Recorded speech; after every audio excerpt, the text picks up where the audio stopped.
December 19th, 1944. A crossroads town in the Belgian Ardennes. The temperature sat at 14 degrees and falling. Snow hadn't come yet, but the ground was frozen hard enough to ring like iron when you drove a shovel into it. The trees stood skeletal against a gray sky that promised nothing but cold and more cold. In a shallow depression half a mile southeast of Bastogne, 3 men worked with entrenching tools and their bare hands, scraping at frozen earth that they didn't want to give. They weren't building a defensive position, they were building a tomb they intended to live in. Private First Class Eugene Morris drove the shovel down again. The impact traveled up through the wooden handle, through his gloves, into bones already aching from 2 days of marching in retreat. The blade bit maybe an inch into the soil. An inch. He pulled it free and tried again. "Ground's like concrete," he said to no one in particular. Beside him, Corporal Vincent Speranza stopped digging and flexed his fingers inside wool gloves that were too thin for this kind of cold. "Ground doesn't care what we need," he said. "Keep that up. We'll be in a shallow grave by morning." The third man, Private Jack Pryor, didn't look up from where he knelt, using his helmet to scoop away the loose dirt they'd managed to free. His hands were shaking, not from fear not yet, but from the cold that crept through every layer of clothing, every gap in their boots, every breath they pulled into their lungs. They were part of the 101st Airborne Division, paratroopers who'd been trucked into Bastogne 2 days earlier, with orders that made less sense the longer you thought about them. Hold the town. Don't let the Germans take the crossroads. Reinforcements are coming. No one said when. Eugene drove the shovel down again. This time it bounced off a root or a rock, something that wouldn't move. He swore under his breath, repositioned, tried a foot to the left. The shovel sank 2 inches. Progress. "How deep are we going?" Jack asked. "Deep enough to fit 3 men lying down," Vincent said. "Deep enough that a shell doesn't turn us into red mist. Deep enough to bury us if it caves in," Eugene added. Vincent didn't argue. He just kept digging. Around them, the forest was alive with the sound of other men doing the same thing, entrenching tools biting frozen ground, axes splitting wood for overhead cover, the low murmur of voices trading rumors, German armor spotted on the road from Wiltz, German infantry moving through the woods to the north, German artillery zeroing in on the town. Every rumor was worse than the last, and most of them were true. The 101st had been resting in Reims when the Germans launched their offensive through the Ardennes. 5 panzer divisions, 20 infantry divisions, 250,000 men driving west through fog and snow, punching through the American lines like they weren't even there. Within 3 days, the front had collapsed. Entire regiments cut off, entire battalions overrun. And Bastogne, a town at the intersection of 7 roads, had suddenly become the most important piece of real estate in Belgium. Eugene didn't know the grand strategy. He didn't know that holding Bastogne would deny the Germans the roads they needed to reach the Meuse River. He didn't know that every hour the 101st held out was an hour Patton's Third Army could use to swing north and relieve them. He only knew that they'd been told to dig in and hold, and that the Germans were coming from 3 directions at once. So he dug. By 1600 hours, they had a hole 4 feet deep and wide enough for 3 men to lie shoulder to shoulder. It wasn't much, but it was something. Vincent and Jack began cutting pine branches for overhead cover, while Eugene lined the bottom of the Foxhole with more branches, trying to create some insulation between their bodies and the frozen ground. It wouldn't do much, but it might keep them alive through the night. "You think they'll really come?" Jack asked, lashing branches together with parachute cord. "Who?" Eugene said. "Patton, Third Army, reinforcements." Eugene didn't answer right away. He kept arranging branches, kept moving, because if you stopped moving in a cold like this, the cold got inside you and didn't let go. "They'll come," Vincent said. He said it like a fact, not hope. Jack nodded, but his hands kept shaking. The artillery started at 2,300 hours. Eugene woke to the sound of the world ending. He didn't remember falling asleep. One moment he was lying in the foxhole with his rifle across his chest, staring up at the pine branches overhead, and the next moment the ground was shaking and the air was full of noise that wasn't noise so much as pressure, a physical force that crushed thought and left only instinct. He pressed himself into the frozen earth. Beside him, Vincent and Jack did the same. Three bodies packed tight, breathing shallow, waiting. The shells came in waves. First the high whistling scream, then the flash of light that turned night into day for half a second, then the concussion that hit like a fist to the chest. Then the debris, frozen dirt, shattered wood, fragments of metal that zinged through the air and embedded themselves in tree trunks or flesh, depending on luck. Eugene counted the seconds between impacts. 4 seconds. 3 seconds. 5 seconds. No pattern. No warning. A shell landed close, maybe 30 yards away. The concussion lifted all three of them off the ground for a heartbeat. When they came down, dirt was raining into the foxhole, and Eugene's ears were ringing so loud he couldn't hear his own breathing. Vincent's mouth was moving. Eugene couldn't hear the words, but he understood the meaning. "You okay?" Eugene nodded, checked himself. No blood, no pain, beyond the ache in his chest from the concussion. He turned to Jack. Jack's eyes were wide, unblinking. He was holding his rifle so tight his knuckles had gone white even in the darkness. But he nodded too. The shelling went on for 30 minutes. Then it stopped. The silence that followed was worse than the noise. In that silence, you could hear the sounds the shelling had covered up. Men screaming, men calling for medics, men calling for their mothers. Eugene listened and tried not to think about which voices he recognized. "They're softening us up," Vincent said quietly. His voice sounded distant through the ringing in Eugene's ears. "Infantry'll come at first light." "How do you know?" Jack asked. "Because that's what I do." They didn't sleep after that. They sat in the foxhole with their rifles loaded and their eyes on the tree line, waiting for dawn and whatever would come with it. The Germans came at 0615 hours, just as the sky was turning from black to gray. Eugene saw them first, shadows moving between the trees, low and fast. He touched Vincent's shoulder, pointed. Vincent nodded and passed the signal to Jack. They didn't fire. Not yet. Around them the forest was silent. 100 foxholes, 200 men, all waiting. The Germans came closer.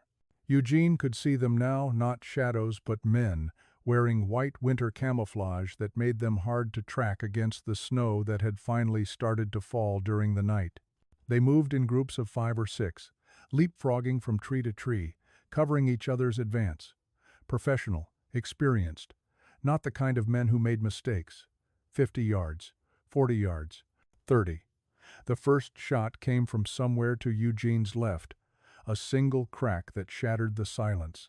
Then the entire forest exploded. Eugene fired, worked the bolt, fired again. Beside him, Vincent was firing in controlled bursts, picking targets, making every round count. Jack was firing too, but his shots were wild, panicked. The Germans went to ground. For a moment, there was only the sound of rifles and the whistle of rounds cutting through the air. Then the Germans returned fire. A bullet cracked past Eugene's head, so close he felt the displacement of air. Another punched into the dirt rim of the foxhole, spraying frozen soil into his face. He ducked, wiped his eyes, and came back up, firing. The German advance stalled. They couldn't move forward under fire, but they couldn't retreat either, not without exposing themselves. So they stayed pinned, trading shots, waiting for their artillery to bail them out. It didn't come. After 20 minutes, the Germans pulled back. Not a rout, a tactical withdrawal. They moved in bounds, covering each other, leaving no one behind. Within 5 minutes, the forest was empty again. Eugene lowered his rifle. His hands were shaking now, not from cold but from adrenaline draining away. He checked his ammunition. 4 rounds were left in the rifle, 2 clips in his pouch. Not enough. Not nearly enough if they came again. "Everyone okay?" Vincent asked. Eugene nodded. Jack nodded too, but he was staring at the tree line like he could still see ghosts moving between the trunks. "They'll be back," Vincent said. "Next time with more men, maybe with tanks." "Are you always this cheerful?" Eugene asked. Vincent almost smiled. "Only when I'm right." December 22nd, day 4. The Germans had attacked 3 more times since that first morning. Each time, the 101st had thrown them back. Each time, it cost rounds they couldn't replace, men they couldn't spare. The Foxhole had become home. Eugene, Vincent, and Jack lived in that 4x6 depression in the earth, ate in it, slept in it, fought from it. They'd reinforced the overhead cover with logs scavenged from shattered trees. They'd deepened it another foot, scraping away frozen dirt, 1 painful inch at a time. They'd carved niches into the walls for ammunition, for rations, for the small things that kept a man sane, a photograph, a letter, a cigarette lighter that didn't work anymore but felt good in your hand. The cold was constant. Not the sharp cold of wind, but the deep, bone-settling cold that came from sleeping on frozen ground, from not moving enough, from burning more calories than you consumed. Eugene's feet were numb most of the time now. He'd stopped checking them, stopped worrying about frostbite, because worry didn't change anything. On the morning of December 22nd, a runner came through the positions. He was maybe 19, skinny, with a face that hadn't needed to shave yet. He moved from foxhole to foxhole, delivering the same message. When he reached Eugene's position, he crouched at the rim and said, "General McAuliffe wants everyone to know the Germans sent a surrender demand." He told them, "Nuts." Vincent laughed. It was a short, sharp sound that didn't have much humor in it. "That's it? Nuts?" "That's it," the runner said. "We're holding."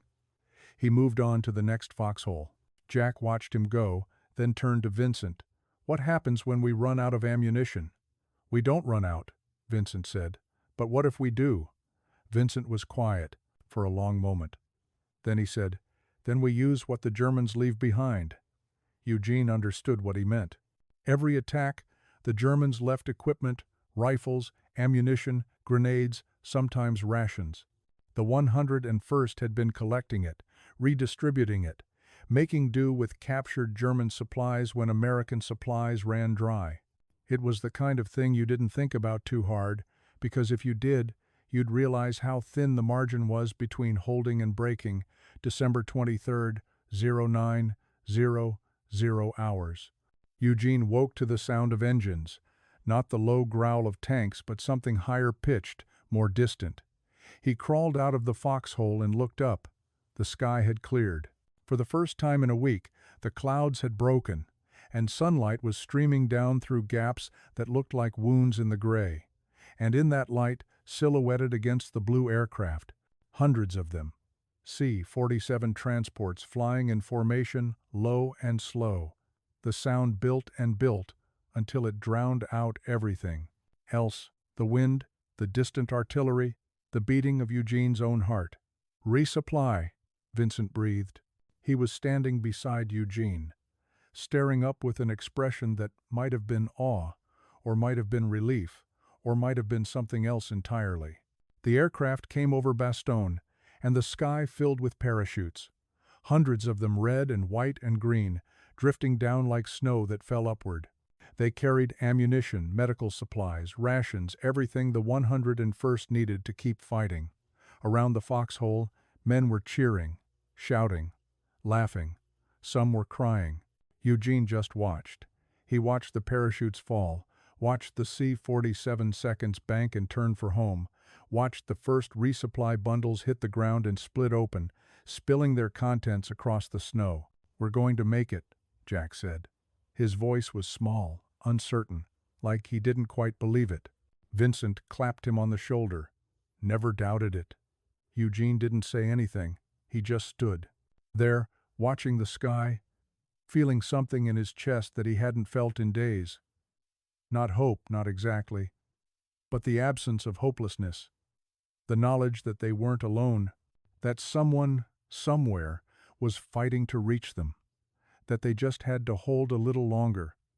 December 26th, 1944.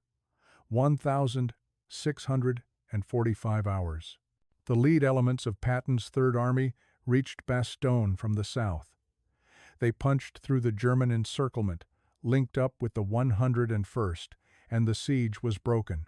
Eugene heard the news from the same runner who'd brought word of McAuliffe's response 4 days earlier. The kid looked older now. They all did. "Patton's here," the runner said. "We held." Eugene nodded. He didn't cheer. He didn't feel much of anything except tired. That night, they stayed in the Foxhole. Orders hadn't come to move yet, and even if they had, Eugene wasn't sure he wanted to leave. The Foxhole had kept them alive. It had been cold and miserable and barely big enough for 3 men, but it had held when everything else was falling apart. Vincent broke the silence first. "You know what I'm going to remember about this place?" "The cold," Jack said immediately. "The cold," Vincent agreed, "and the waiting, and the sound of those C-47 seconds." Eugene thought about it, thought about the days and nights that had blurred together, the fear and exhaustion, and the strange moments of peace when nothing was happening and you could almost pretend you were somewhere else. "I'm going to remember that we stayed," he said finally, "that we didn't break." Vincent looked at him for a long moment. Then he nodded. They sat in silence after that. 3 men in a hole in the ground, watching the sky turn dark and the stars come out one by one.